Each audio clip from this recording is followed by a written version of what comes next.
Hello there. So we are on reading number 4. This reading is Introduction to Linear Regression. We had the same chapter last year, except the name was a little different, but all the LOS or majority of the LOS we are going to go through today will be same as we had in 2019. So let's start with first LOS. LOSA talks about to distinguish between the dependent and independent variables in a linear regression. So dependent variables are, as the name suggests, something which depends on independent variables, and independent variables are like your x values. So dependent variables are y values and independent variables are x values. So they try to say they try to ask this question, that how will you differentiate between y and x values, and what are the characteristics of these dependent and independent variables. So the next slide shows about a little bit more in detail about independent variables.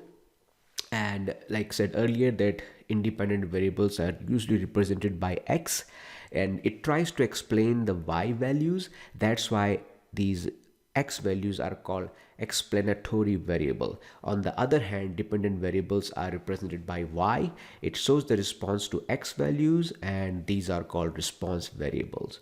So example can be like the height versus age. So usually up to teenage years, like when the age increases, height also increases. So we have a dependent variable which is y, height, and independent variable which is x, age, in this example.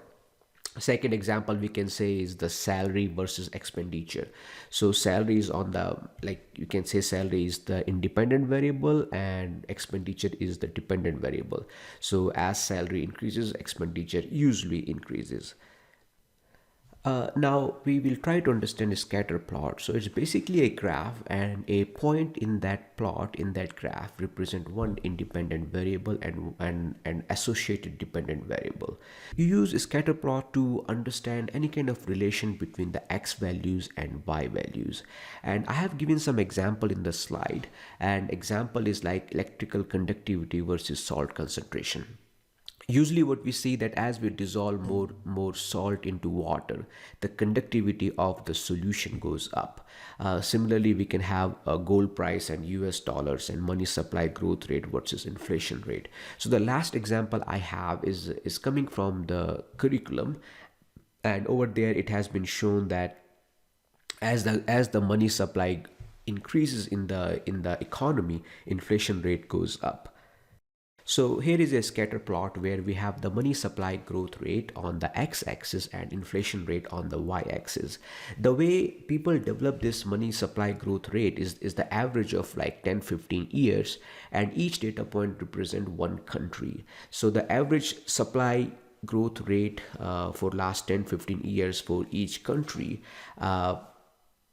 basically what it does, it increases the inflation rate in that country. So when we plot it for many different countries, so we have here around 7 countries. So when we plot for 7 countries, we see a correlation which exists, but we are not talking about correlation here. We are talking about a scatter plot. So what we see here is a scatter plot which can indicate that there is a very strong positive correlation between inflation rate and money supply growth rate. So here are some more example of a scatter plot. On my left hand side, you can see there is a variable b and variable a. So there is really no correlation in the left hand side plot, because as the variable a value goes up, variable b values like all over the place. So you really don't see any kind of correlation, but what you can still say that this is a scatter plot, and this scatter plot shows no correlation.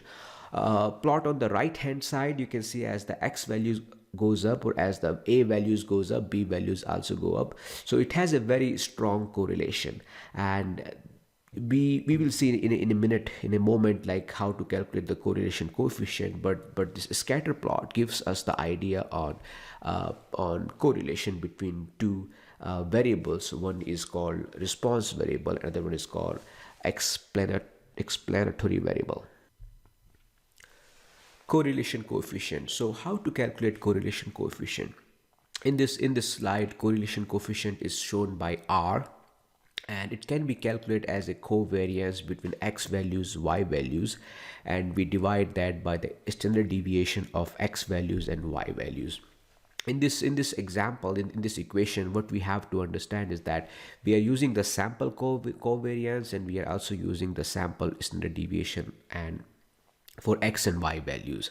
So this is how we're going to calculate correlation coefficient. I will show you how to do that in Excel in a short while, but meanwhile we will go through some of the qualities of R, or correlation coefficient. So it is a measure of linear correlation. What it means that you can have a very strong correlation between x and y values. It can be a quadratic correlation, it can be some kind of power equation, and the value of R may be quite low, but it doesn't mean that there is no correlation. The value of R, it has no unit, but its value can range from -1 to +1. When we get R equal to -1 or +1, it means that we have a very strong linear correlation. But when the value is close to 0, it means there is no strong linear correlation. But having a value close to 0 doesn't mean that there is no correlation. There may be a correlation, but just not the linear one. One of the very important point is that correlation does not imply causation. So the value of x can explain the value of y, but it is possible that value of x is not the cause behind y.